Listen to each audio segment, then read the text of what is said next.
नहीं कितने दुनिया में पाप है और कितने दुनिया में पुण्य है। लेकिन संत महापुरुष कहते हैं सारी दुनिया में सब मिलकर 1.5 ही पाप और 1.5 ही पुण्य है।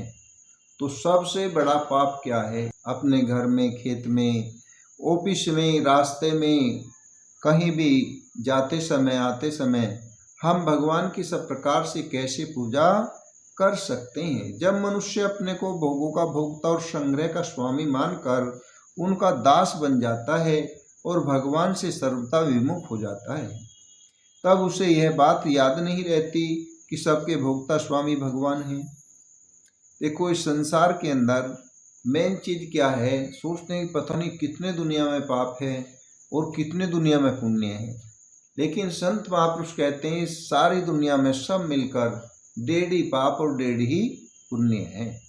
तो सबसे बड़ा पाप क्या है? कि भगवान के विमुख हो जाना और भगवान की दी हुई वस्तु सामग्री आदि किसी भी सामान को अपना मान लेना और शरीर को मैं रूप में स्वीकार कर लेना। ये केवल ये मानना मात्र, इससे बढ़कर दुनिया में दूसरा कोई पाप नहीं है। और जो दूसरे पाप हैं, किसी को रैपट मार दिया, किसी को सता दिया या किसी को मार दिया, वे सारे के सारी दुनिया भर की गलतियां मिलकर केवल आधा पाप बनता है। और भगवान के विमुख हो जाना, शास्त्रों के विमुख हो जाना, संतों की बातों को न मानना, गुरुओं को नकार देना, ईश्वर की बात को न सुनना, सत्शास्त्रों का अध्ययन न करना, यानी कि नास्तिक कोटि में रहना, ये पूर्ण पाप है। और बाकी की जो सारी गलतियां वो केवल आधा पाप है। तो इसी प्रकार से जिस समय मनुष्य भगवान के सम्मुख हो जाता है, सम्मुख होना मतलब, सम्मुख होने का मतलब है कि जो भी हमारा घर परिवार चल अचल संपत्ति है वो सब कुछ भगवान का है और ये आपका शरीर भी भगवान का है। इसमें किंचिन मात्र, एक बिंदु मात्र भी इसमें कोई वस्तु किसी की भी नहीं है, परंतु प्रभु इसे इस तरीके से देते हैं, मनुष्य को इस तरीके से देते हैं कि वे देते हैं, जो दाता है वे दे करके, सब कुछ दे करके भी ऐसे छुप कर रहते हैं योग पर्दे में कि वे सामने नहीं आते, समझ नहीं पाते कि कब कब में मेरा माल बढ़ गया।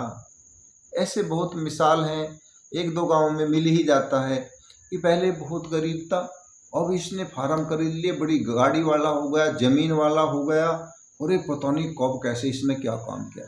वो सब बहाना है, वो दिया हुआ भगवान का है। तो इस प्रकार से जब हम ये बात मान लेंगे हमारे वस्तु जो भी पास है वो पूर्ण रूपेण भगवान की ही है, तो उससे मैं और मेरा, जो शास्त्रों में ये वचन आता है अहम मम, अहम मम का मतलब ये है, ये तीनों शरीर को मिलाकर जीव बोलता है ये तो मैं हूँ, और इससे संबंधित जो चल अचल संपत्ति है ये मेरी है।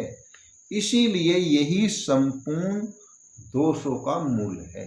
फिर वो उसे बढ़ाने की कोशिश करता है। और यदि जैसे कि सरकार का कार्य होता है, स्टाफ में सब जाते हैं, नौकरी करते हैं, लेकिन विशेष तरीके से कोई ये नहीं चाहता, बस जो जिसका कार्य वो करेगा।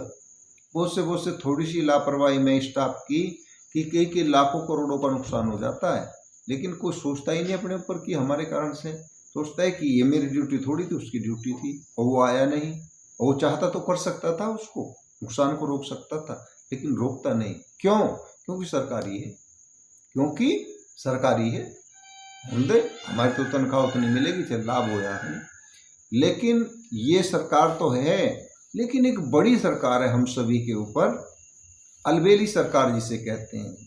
तो भगवान की जो सरकार है, अलबेली जो सरकार है, वो हर समय हम उसकी छत्र छाया में रहते हैं, वह हमें देख रही है। इसलिए हमें कोई ऐसी गलती, कहते हैं दुर्बल को न सताइए, जाकी मोटी है, मुई ख्वाल की सांस से सार भस्म हो जाए। दूसरी भाषा में क्या कहते हैं कि गरीब को मत सता। कुछ ऐसे संसार के अंदर ऐसे नियम बने हुए हैं कि जो गरीब है वो गरीब तो गरीब ही होता जा रहा है, अमीर अमीर ही होता जा रहा है। क्यों? कि गरीब के पास पैसा नहीं है तो वो किसी पड़ोसी से लेगा। अब उसके पास जब आज 500 1000 रुपये नहीं है तभी तो वो हमसे 500 1000 रुपये लेगा। लेकिन वो गरीब सताया क्यों जा रहा है कि जब उस पर आज 500 रुपये नहीं, 1000 रुपये नहीं, 10,000 रुपये नहीं, कोई दुख सुख उसके बच्चे को दुख हुआ है तो वो लेगा जरूर पड़ोसी से। और पड़ोसी क्या सोचेगा, अगली बार वो पूछेगा कि भाई मुझे तुम्हारे पैसे देने हैं, बताओ पैसे। कहने लगे भैया वे तो 15,000 हो गए 10 के, ऐसे ही बोल देगा, हिसाब किताब थोड़ा और दया से नहीं लगाएगा। तो बोलेगा अरे उस पे उस समय बिल्कुल नहीं थे इसीलिए तो लिए, और आमदनी तो उसकी वही है, अब भी वो कहाँ से देगा पता नहीं। अपने घर वाले की चीज़ बेच के गया, घर से कोई वस्तु बेच के गया, कोई पशु बेचेगा, कैसे कैसे करेगा। लेकिन वो नहीं कहेगा नहीं नहीं, ज़्यादा वो करेगा तो सही हिसाब लगा दो तो 15 से भी ऊपर बैठे हैं, 15 से भी ऊपर बैठेंगे अगर सही लगा दूंगा, अगर ज़्यादा वो करेगा उसे डरा देगा। तो इस विषय में क्या कहते हैं कि इस विषय में कहते हैं कि गरीब को मत सता, गरीब रो देगा, और यदि उसके मालिक ने सुन लिया तो दोनों जहां से खो देगा। तो इसीलिए उस समय बड़ी सरकार को हमें याद रखना चाहिए, किसी को अपने से गरीब को ज़्यादा नहीं सताना चाहिए किसी भी प्रकार से, ना पैसे के मामले में, ना कोई वस्तु जबरदस्ती छीननी चाहिए, ना ही उसे दुख देना चाहिए। अपने पास कोई नौकर के रूप में भी रहे तो उसे भी समय पर भोजन, समय पर चाय पानी, और समय पर उस पर वस्त्र फटा हुआ नहीं है तो बना दे, और उससे काम जो आवश्यक समय से ही, ज़्यादा गर्मी में ज़्यादा काम ना ले, अपने जैसा शरीर उसका माने। तो इस प्रकार से दुनिया में काफ़ी साम्यता आ जाएगी। इस सूत्र का यदि प्रयोग करेंगे संपूर्ण दुनिया सुखी हो सकती है। केवल दुनिया जो दुखी है वो ये है कि हम जो बड़ी सरकार हमारे सभी के ऊपर कार्य करती है कि बड़ी सरकार के नियमों को हम नहीं मान पाते, अपने मनमाने नियमों को बनाते हैं, उसे ही नास्तिक कहते हैं, उसे ही मनमुख कहते हैं। और जो गुरु की और भगवान की बड़ी सरकार की बात मानेगा तो उसका एक पहचान है बड़ी सरकार की, कि जो बड़ी सरकार की बात मानता है, उससे जुड़कर चलता है, उसका तालमेल, अजी वो कहाँ मिलेगी, हम कैसे माने बड़ी सरकार कहाँ मिलेगी। और ये गीता जो लिखी है बड़ी सरकार ने बोली है, लिखी तो व्यासी ने जब महाभारत में, लेकिन बोली जो है बड़ी सरकार नहीं है, राधा कृष्ण जी ये बड़ी सरकार है, इनसे बड़ी सरकार दूसरी कोई नहीं है। अभी जो कल का प्रसंग था वीडियो में, तो कल के प्रसंग में स्वयं श्री कृष्ण जी वक्ता है, ब्रह्मा जी इस दुनिया के रचने वाले भगवान तो श्रोता है। तो कितना अच्छा उसमें बोला गया है, तो जो कोई ध्यान पूर्वक उसे सुनेगा तो बहुत बातें समझ में आ जाएंगी। तो इसलिए हमें क्या करना चाहिए कि ये सरकार तो की नज़रों से हम बच सकते हैं जब कोई गलत कर्म करते हैं, लेकिन छोटी सरकार से बच सकते हैं, लेकिन बड़ी सरकार से बचा नहीं जा सकता। तो ये 1.5 पाप ना करें और 1.5 पुण्य करें। तो 1.5 पुण्य क्या है, एक पूरा पुण्य है भगवान के सम्मुख हो जाना, और आधा पुण्य क्या है कि उसमें तुम्हारा जप तप, फूल चढ़ाना, मस्तक टेकना, दंडवत प्रणाम करना, सबको राम राम करना, सबको जय जय करना, और सबको जो है राधे श्याम बोलना, सबसे प्रेम से मधुर भाषा बोलना, ये जो है सारा आधा पुण्य में आ जाता है। पूरे दिन जितना तुम अच्छे कार्य करते हो, कीर्तन गाया, एकांत में बैठे ध्यान किया, तो कितना आधा पुण्य। और पूरा पुण्य क्या है, जब से आप आस्तिक बन गए कि जो भी हो रहा है प्रभु की कृपा से हो रहा है, जो भी मैं करता हूँ, क्योंकि मेरा तो कुछ बचा ही नहीं। क्यों नहीं बचा, क्योंकि पता लगा संतों का सत्संग करने से ज्ञात हो जाएगा कि ना मैं कुछ हूँ ना मेरा कुछ है, सब कुछ भगवान का दिया हुआ है। आपके तीनों शरीर भी भगवान के दिए हुए हैं। तो तीनों शरीर जो भगवान के दिए हुए हैं, इनका जो कोई सही सदुपयोग कर ले तो फिर क्या होगा जी, अगर लंबे समय तक हम बड़ी सरकार की आज्ञा में चलते हैं तो वो पूरा पुण्य हो गया, और आधे पुण्य में सारे सत्कर्म हो गए।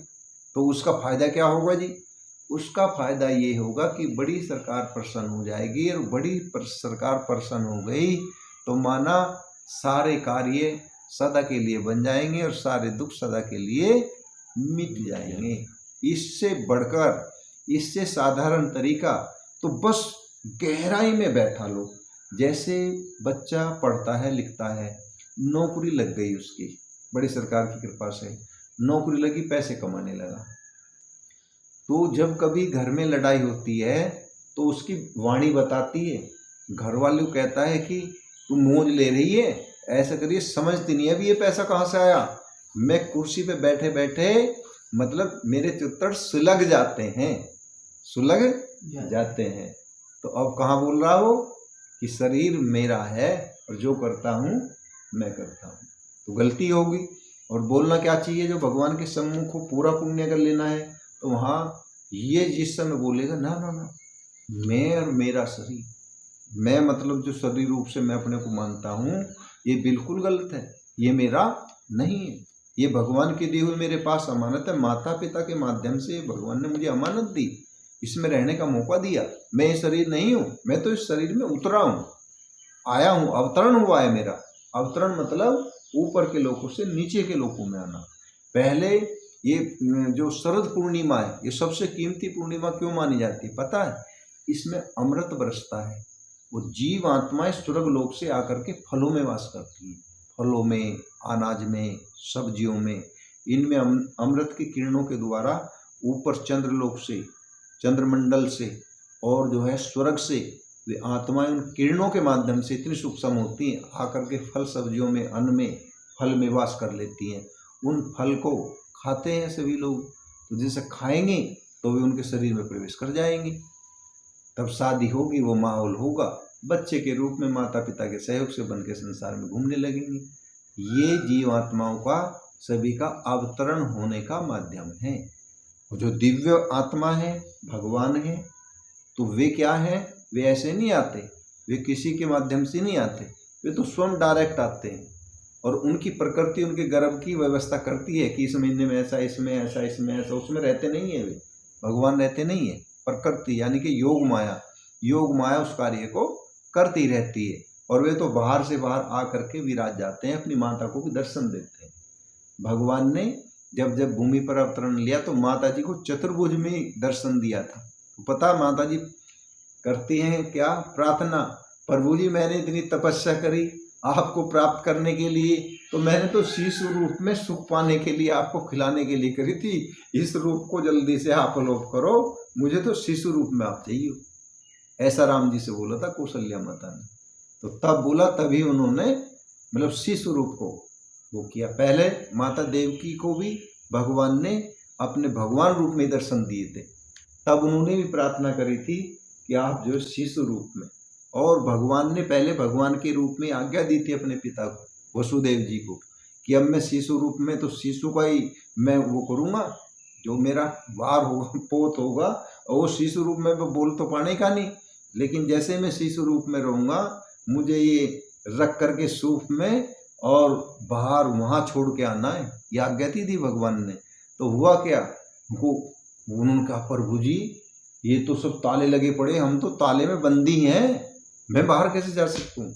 अरे यही तो है, तू केवल वो कर जो मैं कहता हूँ, तो तेरे ताले ना खुल जाएं, तेरे सब पहरेदार ना सो जाएं, और तुझे वहाँ तक कोई मिलेगा नहीं, और प्रकृति भी तेरा सहयोग करेगी। जा, कितना कष्ट आए, रुकना नहीं। बोली राधा कृष्ण भगवान की जय। तो पता लगा कि भगवान कैसे अवतरण होते हैं, और जो है हम सामान्य जीव कैसे अवतरण होते हैं। इसलिए कभी भी जीवन में कोई वस्तु ये मेरी है, चल चल संपत्ति सब कुछ भगवान की थी, पहले भी सब कुछ भगवान की अभी भी है, और बाद में सब कुछ भगवान का ही हो जाने वाला है। और एक समय ऐसा ही रहता है, केवल ब्रह्म नहीं माया नहीं, ब्रह्म नहीं माया नहीं, नहीं जीव नहीं काल, अपने भी सुधी ना रही, बस एक रहो नंदलाल।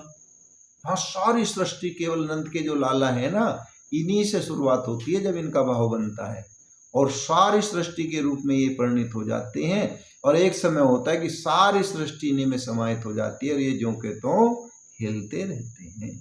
बोलिए राधा कृष्ण भगवान की जय। तो जब पहले भी सब स्वयं भगवान रहते हैं, बाद में भी स्वयं भगवान रहते हैं, तो बीच में हम कैसे हो गए? बीच में कोई सामान हमारा कैसे हो गया, जब सब के स्वामी वे ही हैं?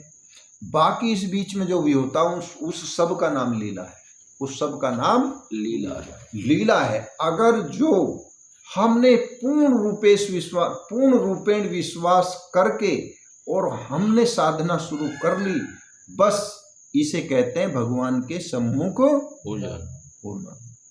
तो जब भगवान के सम्मुख हो गए तो पूरा पुण्य तो कमा लिया हमने, अब आधा पुण्य बचा।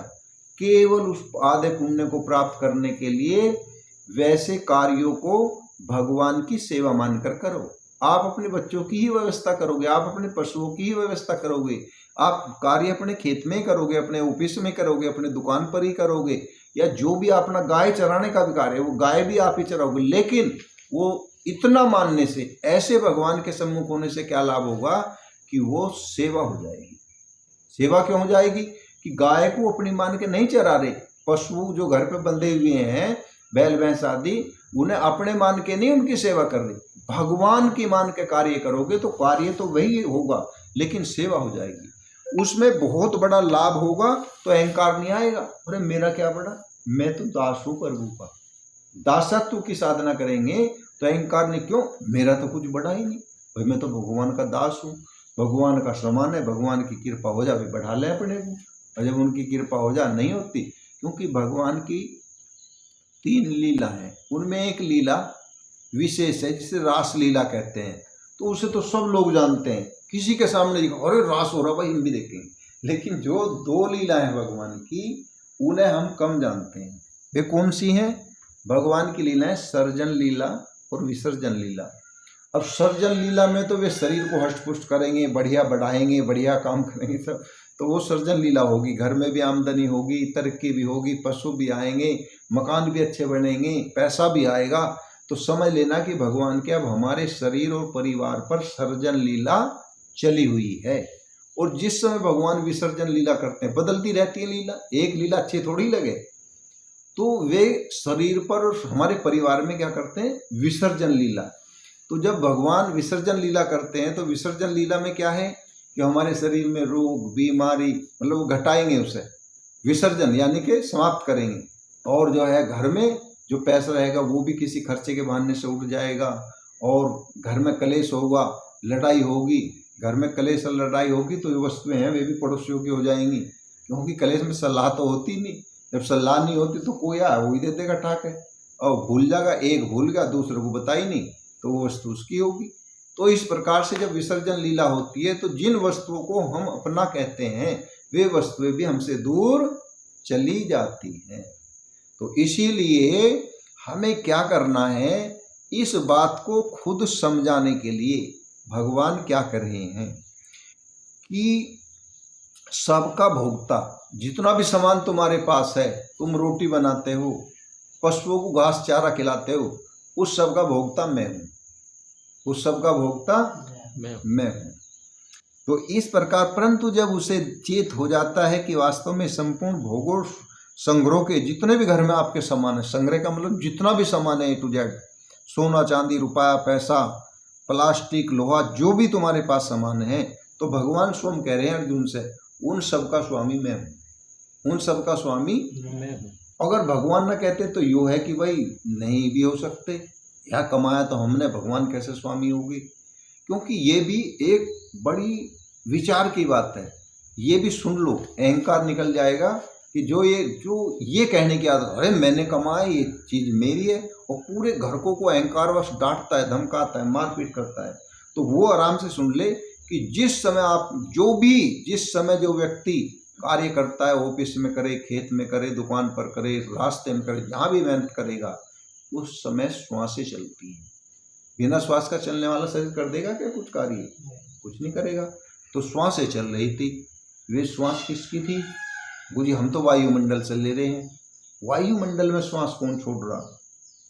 जल रूप में कौन है? वृक्षों के रूप में कौन है? आसमान के रूप में दिन में सूर्य में जो चमक रहा कौन है?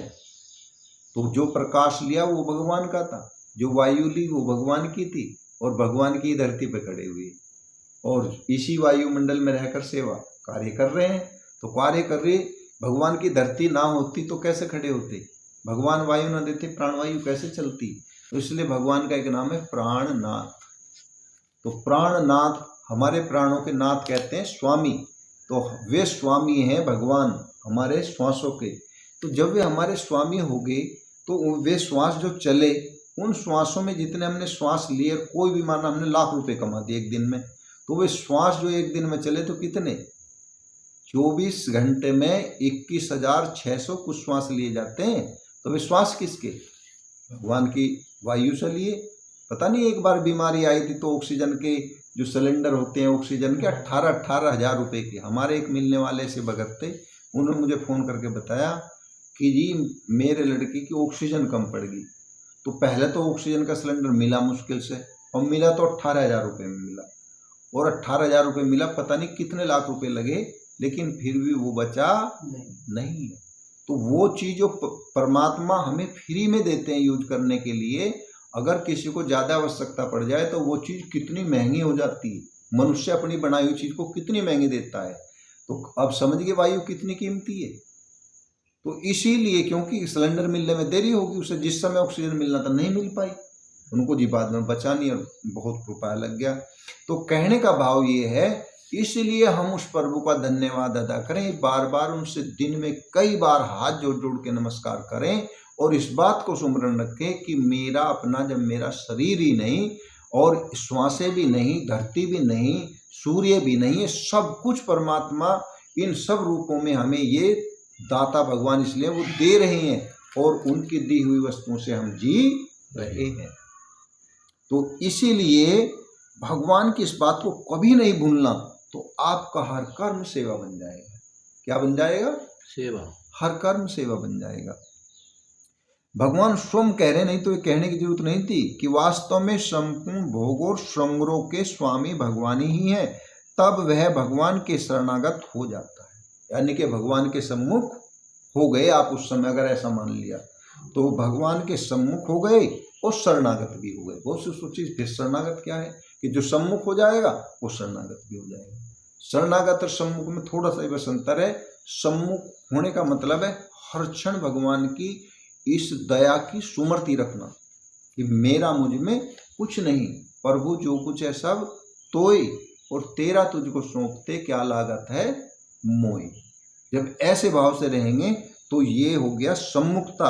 और शरणागत कि भगवान को सुबह मंदिर में जाओ या जहाँ भी भगवान विराजे हों आपके घर में, कहीं भी मान करके दंडवत प्रणाम करो। यदि शरीर स्वस्थ है दंडवत प्रणाम करो और कहो, हाथ जोड़ो, नमस्कार करो। ये जो प्रार्थना बताई जा रही है इसे सचमुच करो, भगवान को कहीं भी आधार मान के, चाहे अपने घर में ही मान लो। आप जंगल में स्वतंत्र हैं, एक मिट्टी का ढेला उठा के रख दोगे ना, ये मिट्टी का ढेला है, ये मेरे भगवान है, और दंडवत कर दोगे तो वहीं से भगवान का वो मिलेगा। क्योंकि हरि व्यापक सर्वत्र समाना, प्रेम से प्रगट होई में जाना। एक ढेले में विराजमान होने के लिए तैयार है, मतलब पहले से मौजूद है, लेकिन वे प्रकट हो जाते हैं ऐसी भावना से। हर जगह मौजूद हैं मगर नजर आते नहीं, प्रभु की कृपा के बिना कोई उनको पाते नहीं। तो जब हम भगवान के सम्मुख होना और शरणागत बताया ना भी, सचमुच अपने शरीर को उनके शरण में करना, लज्जा नहीं करनी कि आपका समय हो गया कि भाई मैं भजन पूजा करूं, चाहे 1000 आदमी बैठे हो, तुरंत दंडवत करो और भगवान को दंडवत करो, और भगवान को दंडवत करके फिर उन्हें भी दंडवत करो। सबको शर्माओ नहीं, क्योंकि जहाँ जन सैलाब होता है तो वहाँ तो चेतना का भंडार होता है। भगवान वहाँ तो बहुत व्यापक रूप में रहते हैं, अनंत रूप में रहते हैं। कि लज्जा हमको उनके सामने पेश नहीं होने देती, अगर हो जाए तो भगवान प्रसन्न हो जाते हैं। तो इस प्रकार से सबके स्वामी स्वयं भगवान ही है, तब वह भगवान के शरणागत हो जाता है, फिर उसका पतन नहीं होता। सबसे बड़ा लाभ क्या होता है? ऐसे जो भगवान के सम्मुख को शरणागत हो जाता है उसके बाद उसका पतन नहीं होता। सबसे भारी लाभ। तो आप भगवान बता रहे हैं कि ये गलती क्या होती है जी। किन लोगों से सब समझ लेंगे इस बात को, ध्यान से जितने सब लोग सुनेंगे तो सावधान हो जाएंगे। तो आपकी शरणागति और आपका सम्मुख होना सिद्ध हो जाएगा। और क्यों नहीं हो पा रहा ये भी भगवान बता रहे हैं। देखो, जो सकाम भाव से देवताओं का पूजन करने वाले छोड़ने पर देवताओं को प्राप्त होते हैं, पितरों का पूजन करने वाले पितरों को प्राप्त होते हैं, भूत प्रेतों का पूजन करने वाले भूत प्रेतों को प्राप्त होते हैं, परंतु मेरा पूजन करने वाले मुझे ही प्राप्त होते हैं। तो भगवान ने क्या दावा कर दिया? बिल्कुल सिद्ध कर दिया कि यदि कोई मेरी मर्जी के बिना, क्यों, वास्तव में सब कुछ भगवान का ही रूप है, परंतु जो भगवान के सिवाय दूसरी कोई भी स्वतंत्र सत्ता मानता है उसका उद्धार नहीं होता। क्यों क्या गलती है कि हैं तो स्वयं भगवान सबके स्वामी, कर्ता भोक्ता सब कुछ भगवान है, और हम क्या करें? भगवान को तो जहाँ भूल, कोई देवताओं को, कोई भूतों को, कोई प्रेतों को, जिसका पता ही नहीं है कि कब से अजीब पूजा चली आ रही है। यहाँ पूजा है सारा गाँव, अरे पूजा तो इसकी हिस्ट्री तो जानो, इसका इतिहास तो जानो, कहीं कोई भूत ही तो नहीं है, भूत को पूजने लग रहे हो। तो इस प्रकार से भगवान ने गीता में बिल्कुल 9वां अध्याय खोलकर कोई भी पढ़ सकता है, और ये 25वां श्लोक है 9वें अध्याय का, कोई भी पढ़ सकता है गीता। क्यों? तो उसमें भगवान ने साफ मना किया है, क्योंकि उससे भगवान हमारे बहुत बड़े हितैषी हैं, स्वर्ग हितैषी, सबका कल्याण चाहने वाले, कि अगर कोई मेरी इस बात को नहीं मानेगा तो उससे उसकी सबसे बड़ी हानि क्या होगी कि भूत एक दिन ऐसा बिगड़ेगा कि वो भूत उसे अपने लोक में ले जाएगा जबरदस्ती, चाहे इच्छा ना हो, क्योंकि वो हमने कढ़ाई करके वो देखा ये देखा रिझा लिया, जो भी उसकी मांग थी वो पूरी करी, उसको रिझाया, तो भूत तो ले जाएं, भूत पूजने वाले तो भूतों के प्रेतों के लोक में जाएंगे, पितरों के पितरलोक में जाएंगे, और अन्य किसी भी देवता, सबके लिए यही नियम है। अगर अन्य किसी देवता की भी पूजा ज़्यादा करेंगे और देवता की मान करके, देवता की पूजा करके आगे भगवान की पूजा नहीं करेंगे, तो भगवान किससे खुश होते हैं? जो केवल भगवान की पूजा करता है, जो केवल भगवान की पूजा करता है उससे खुश होते हैं। परंतु जो भगवान के सिवाय दूसरी कोई भी स्वतंत्र सत्ता मानता है उससे नुकसान होता है, उसे उसके लोक में जाना पड़ता है। और कोई देवता की तो बात छोड़ दो, भूत प्रेत की तो बात छोड़ दो, इनके लोक तो बहुत नज़दीक है, नरकों में है, नीचे हैं भूत प्रेतों के लोक। तो ब्रह्मा जी के लोक में भी अगर जाके कोई रुक जाए तो ब्रह्मा जी भी अपने एक दिन ऐसा होता है, सब को, पूरे ब्रह्मांड को जो भी दिखाई दे रहा है सब को विलय करके अपने शरीर में समाहित कर लेते हैं, और फिर अपने शरीर को भी छोड़ देते हैं, और छोड़ करके भगवान के पास जा करके गोलोक धाम में वहाँ लंबे समय तक यहाँ प्रलय हो जाती है, भगवान वहाँ विराजमान रहते हैं उनके धाम में। तो जब भगवान का लोक सत्य नहीं है, ब्रह्मलोक ही सत्य नहीं है, तो और की तो बात ही छोड़ दो, देवताओं को तो कोई नंबर ही नहीं है यहाँ। तो इसलिए ब्रह्मा आदिक लोक में की भी रुकने की इच्छा नहीं करनी चाहिए। ये संपूर्ण गमन यानी कि उसे लौटकर संसार में आना ही पड़ता है, कोई अन्य उपाय नहीं है। और फिर भगवान अपनी पूजा की सरलता और बता रहे, क्या बता रहे? सरलता, कि भगवान की पूजा करना कितना सरल है। भगवान कह रहे हैं, पत्रम पुष्पम फलम तोयम यो मे भक्त्या परछति तद हम भक्त्युपहरत मसनामी प्रियता आत्मने। जो कोई मुझे आत्मभाव से, मतलब नूनी मन से बुद्धि से, वैसी ऊपर से नहीं, जो आत्मभाव से, गहराई से, गहरे भाव से, आत्मभाव से यदि मुझे कोई पत्र भी दे देना, किसी वृक्ष का पत्र, ये कोई नहीं कि फला वृक्ष का, कोई किसी, उसके पास कोई सामग्री, भूखा है, रोटी भी नहीं है, जल भी नहीं है, कुछ भी, दूध भी नहीं है, तो वो तोड़कर श्रद्धा से एक पत्र कि प्रभु आज तो मुझे ये वृक्ष खड़ा है और मैं आपके मंदिर के पास आऊँ, ये पत्र ही मुझे मिला है, तो आप इसे स्वीकार करें। ऐसा अगर कोई भक्ति भाव से मुझे पत्र दे देगा, या कोई फूल चढ़ा देगा, या कोई फल चढ़ा देगा, मैं ऐसा भी परहेज नहीं करती कि भी पत्ता ही चढ़ाओ, अगर तुम्हारे में सामर्थ्य है तो फल चढ़ाओ, मैं फल भी खाता हूँ। तो इस प्रकार से वो पुष्प चढ़ा दे, उसकी सुगंध सूंघ कर ही खुश हो जाऊँगा। फूल के साथ यदि कोई फल है तो फल चढ़ा दो, उससे ही तोयम यो में, यानी कि जल चढ़ा दे, उससे भी मैं यानी कि प्रसन्न हो जाता हूँ, अनायास प्रसन्न हो जाता हूँ। लेकिन इसमें शर्त क्या है कि मेरे को प्रेम पूर्वक अर्पण करे। क्या करे? प्रेम पूर्वक अर्पण करे। तो प्रेम पूर्वक अर्पण करने से उस वस्तु में, उस मुझ में तल्लीन हुए अंतःकरण वाले भक्त के द्वारा प्रेम पूर्वक दिए हुए उपहार यानी कि भेंट को मैं खा लेता हूँ, अर्थात स्वीकार कर लेता हूँ, अर्थात स्वीकार कर लेता हूँ। बोलिए राधा कृष्ण भगवान की जय।